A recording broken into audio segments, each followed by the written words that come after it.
Hi everyone, in the front of me I've got MOTOROLA Moto E6i and let me share with you how to change the wallpaper on this device.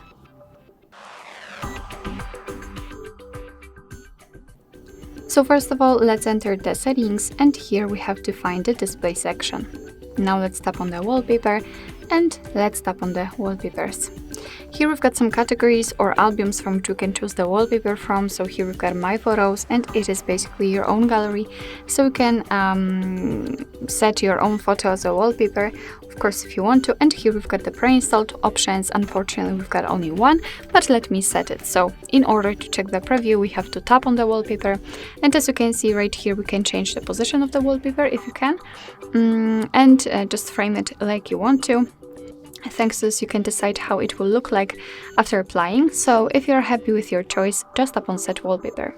Now you can decide where you want to set it, so the home screen, lock screen, or both, and I will pick both options. So let me tap on it and let's go back.